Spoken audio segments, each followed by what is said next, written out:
Lucy Fisher. I'm one of the producers. Hi, I'm Naomi Watts. I'm Evelyn. I'm Shailene Woodley. I play Triss. I'm Octavia Spencer. I play Joanna. I'm Veronica Roth, and I wrote books. Let's start with a question right here. Hey, you guys, congratulations on another great film. For Shailene, a few questions. One, what was it like to get back into Triss, and how do you think she changed? And if you could talk a little bit about the training. Yeah, actually getting back into Triss was much more difficult than I had anticipated, because I didn't take into account that I myself had grown for a year, and then I figured going back into her would be simple because I would just go back into that mindset, but my personal mindset had progressed a year in evolution, and so I had to go back to who Shay was a year prior in order to get back into Triss's mind. And then the training for this movie wasn't, the first movie we did a lot of choreography and a lot of fight training, and this one was basic sort of fitness. There wasn't really anything too intense. Just as a follow-up to the training question, out of all the many action sequences that you did, which one made you feel most like a badass when you were done filming? There's one really rad sequence that when Triss is chasing the house, and I think one day we had 4 or 5 stunt doubles there. We were all just a bunch of women with short hair and the same exact outfit walking around. It was really funny. But I got to do a lot of when the house was tilting. We were on wires and would slide down, and there was one where the house was tilted at almost a 90-degree angle, and that felt pretty badass because I was like, if I don't grab this pole, I'm not going to get hurt, but I am going to be dangling in the air and have a crazy bad wedgie. So, so I definitely do the best laugh. Just keep it going. So yeah, that was pretty fun. I just want to see, first of all, it's great to see a bunch of ladies up here for an action movie. It's really cool. But I wanted to pose a question to Naomi about joining this franchise, and for you, going brunette, how exciting was it becoming part of this, and what, this is a little kind of outside of your field that we haven't seen you do this before. What interested you in it? Well, exactly as you said, it's something that I haven't really done that much of, and I remember back in the day when I was sort of at the very end of my ingenue days, being in King Kong and having sort of had to do quite a lot of physical stuff, making the promise to myself that I would never do that again. But now I'm an older woman, more mature woman. I don't have to do quite what Shailene has to go through, but we'll see about that for next. But yeah, just joining a team, I saw the film and just thought I was incredibly impressed.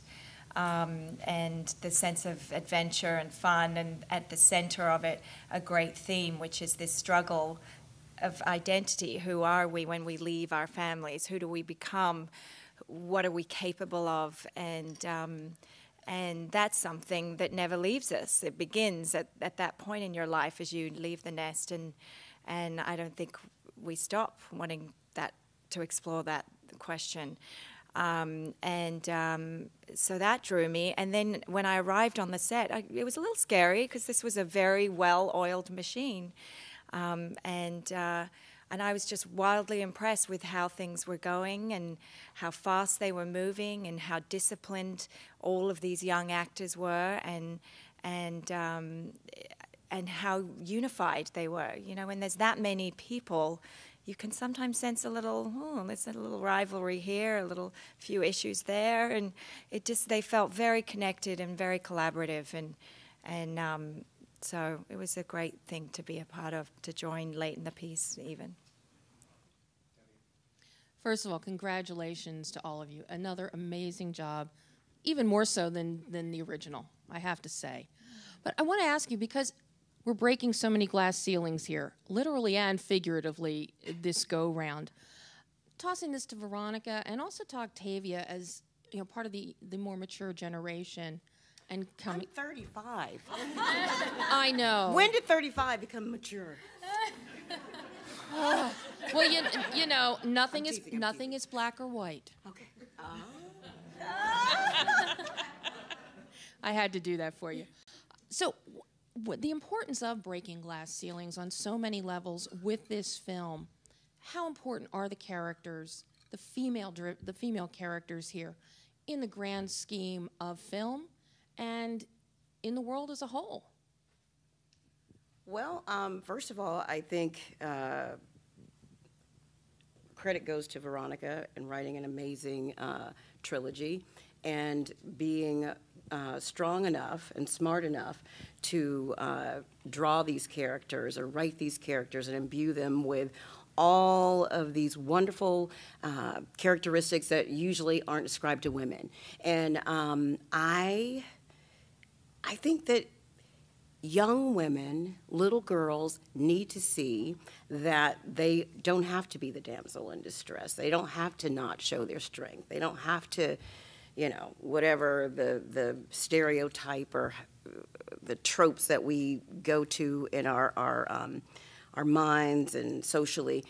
I think it's important that they see a heroine like Triss, and that Shailene, in her own right, in her own life, is equally strong. And I feel very blessed that we also have a female producer who has been extremely successful. There's a lot that's happening. The paradigm, I think, is shifting with regard to women and, you know, what we bring to the industry.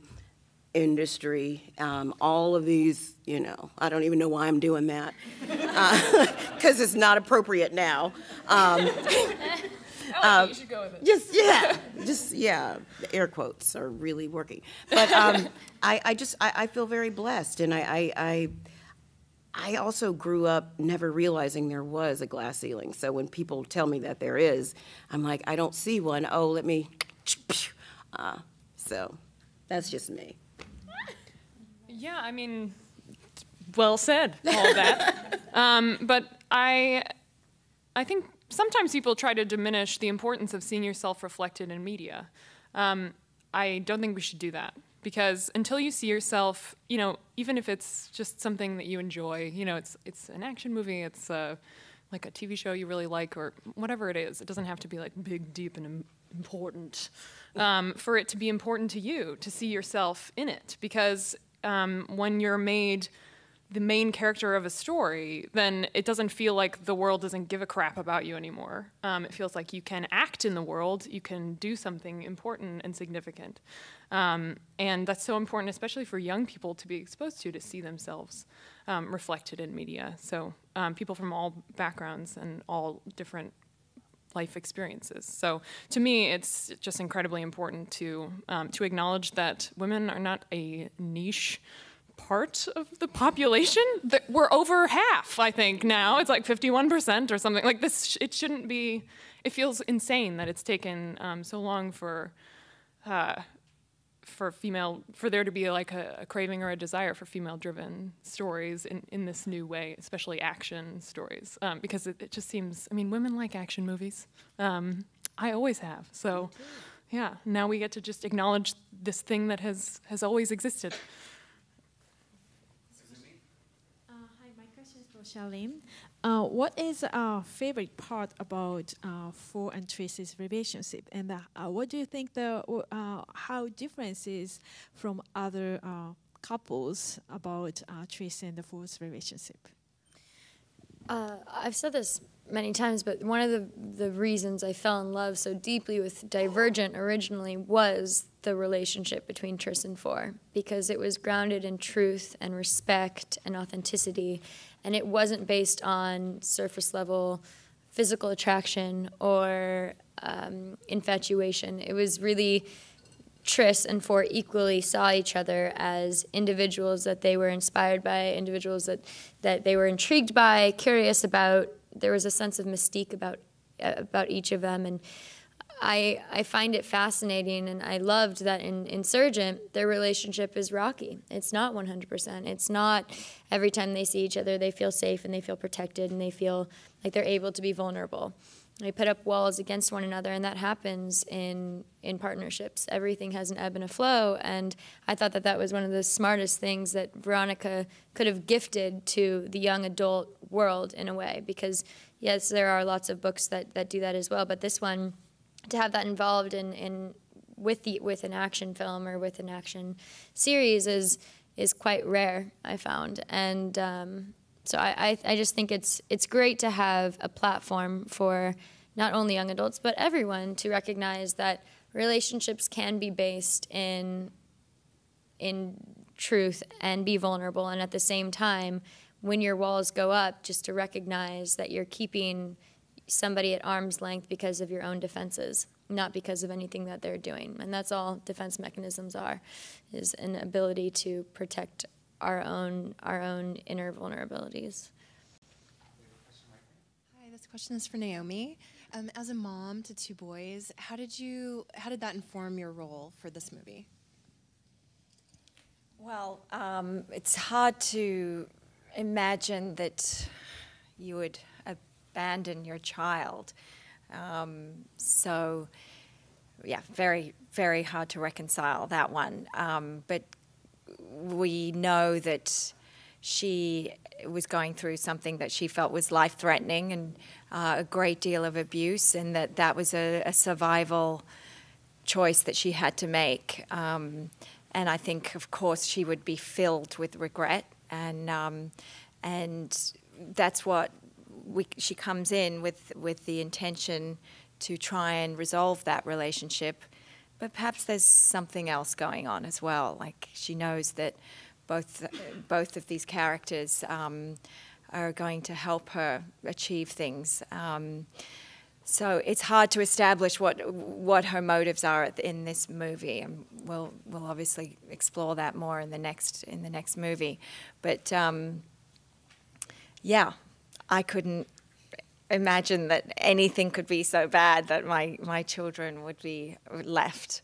But this is the world of storytelling, and it's a fun character because that's a complex thing to take on, you know, the regret, but she's got drive and she wants to fix the relationship genuinely. I do think that, but she also has things through the time that she's become this factionless person.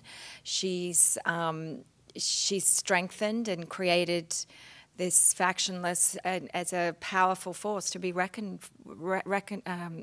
with, and you know, this collective group of many different traits that have now come together and created great numbers and diversity. My question is kind of for the actresses up there. First, Miss Woodley, what was it like working with a new director on the series after, obviously, the comfort you had with the first film? And for Miss Watts and Miss Spencer, was it nice to have a new director being a new part of a series that's already getting going? It was, when we first found out that Neil Berger wasn't going to be doing the second film, it was a little strange to wrap your head around how somebody else would fill those shoes, simply because Neil created the world, the visual world of Divergent. You know, he took Veronica's book and then he added all the visual aspects to it and breathed life into it. And so when we first met Robert, I mean, Robert, first off, is a genuinely warm, pure human being. And he makes you feel immediately comfortable, and he doesn't have an ego, really. And so he's very open to collaboration, and he's very open to hearing what you have to say and taking your opinions into account, which I think it's such a blessing. If somebody new had come in and had this very strong idea of what they wanted and didn't care about what you thought, that I think there would have been a lot of intensity around that situation, because we knew a world so well and he had his own vision of a world, and so it wouldn't have worked out. But Robert's amazing. I mean, he's a family man. His kids were on set all the time, and he shows up every day with a smile on his face and a let's do this attitude, and he's very committed to the work and to the creative aspects of the work, but he's also committed to having fun on the job, which I think sometimes a lot of people forget to do in any job in life, right? Not even in this industry. And so to have a creative leader, captain of a ship, bring that sense of spontaneity and that sense of passion while also retaining the integrity and dedication to the hard work that needed to be done was really wonderful. I'm excited to have to be working with him. And for me, I mean, it was going to be new no matter what. I wasn't a part of the first movie, and I'm grateful to be a part of this one.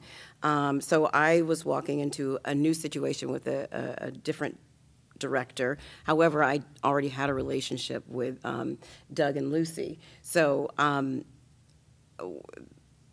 the story was on the page, a great story, and it's actually my favorite cast member. I've been asked a lot, what's your favorite cast member? Who's your favorite? Like with an ensemble, I would have to say the script because it brought us all together. So, and Robert was a wonderful captain, very collaborative, and as Shailene said, and I don't know, I just knew I was a part of something special because of how inclusive you were already a well-oiled machine, and it was like, hello, welcoming everyone else with open arms. So I felt very, very wonderfully protected, and you are a huge part of that with how you treated everyone. So.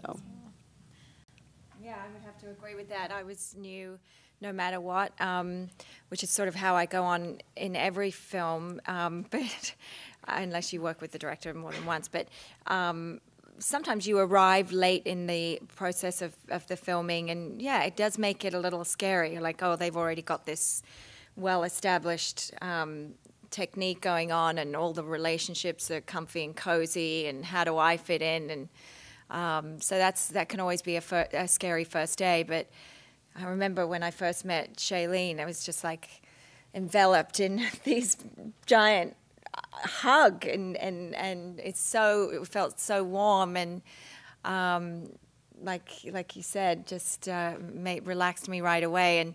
And Robert is someone who's made a great number of films of this kind of genre, and I mean, what you want as an actor is a great leader.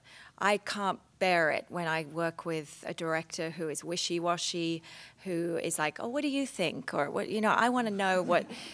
I mean, of course, yes, I want collaboration, but if they don't have a plan or their vision isn't clear, it's nerve-wracking. Right away, you sense fear, and then... and I think that trickles down and it gets messy. So someone that's very sure of the vision is what you want most of all, and the collaboration, of course, because ideas will always come on the day that haven't necessarily been discussed or aren't necessarily there on the page, and so that they're movable at the same time as strong and clear. The question is for Veronica and Lucy. With any cinematic adaptation, you lose some stuff from the book. Was there anything that you wanted to have seen done that maybe you couldn't have done for, in the script wise or for budget wise, like budget? What do you think? Sure. I mean, yeah. Yeah. She wrote very, very rich books with so much detail and so many characters and so much damn plot. A little too much plot in the book Insurgent to cram into a movie, and the movie would have suffered for an exact replica of it. It would have had to be like a 12-hour miniseries or something, which was clearly not in the cards. We would periodically ask Veronica a question about this or that, and she would say, this is on the first movie, well, I don't know, I was 21. Yeah. So, there were whole characters that we didn't get to have and subplots that we didn't get to have. What we tried to do, and we tried to always do it in conjunction with Veronica's blessings as much as we could. And I would say Veronica was very respectful of it being a different medium, was to be true to the essence of what the intention was. And sometimes that meant moving things around or consolidating things. Fans were furious Uriah wasn't in the first book. Hopefully they've forgiven us this time. I think I've never been that focused on getting particular scenes in. Getting the characters right is my what's the most important to me, I think, and their dynamic. So the the Tris and Four dynamic is really important to me, but a lot of those things, I mean, you just trust to our fantastic cast.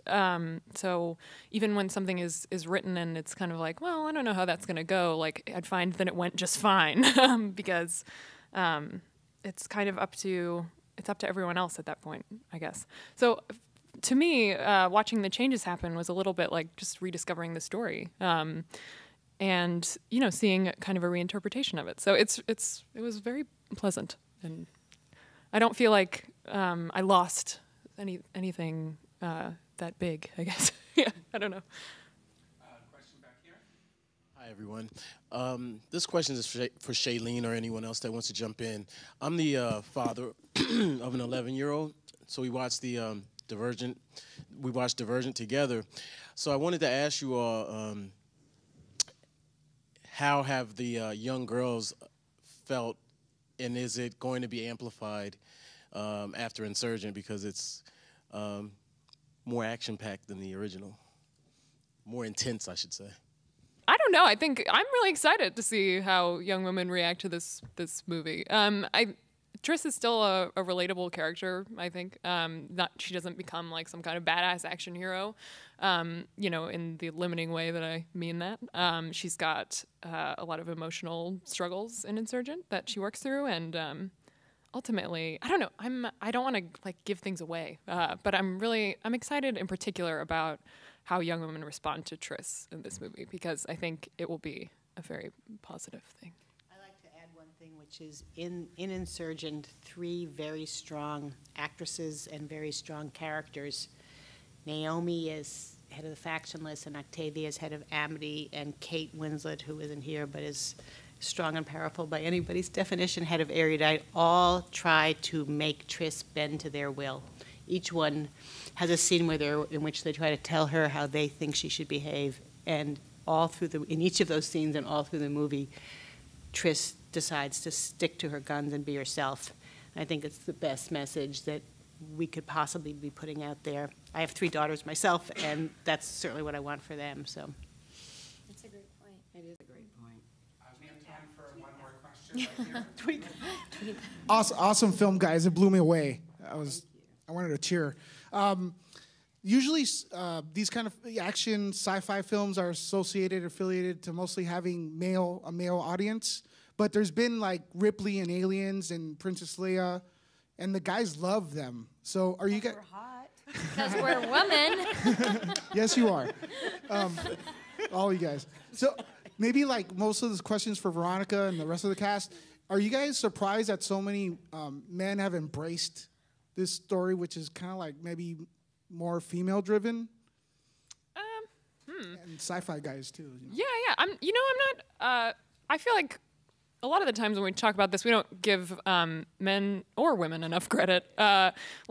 People just want to see interesting, compelling stories, and especially, I think recently people have become aware that there's a craving for more diverse stories too, in a lot of ways. And one of those ways is with more women, which seems crazy to me. Again, lots of women in the world, but I guess that's true of any population that isn't represented in media. But I guess no, I'm not surprised. I mean, this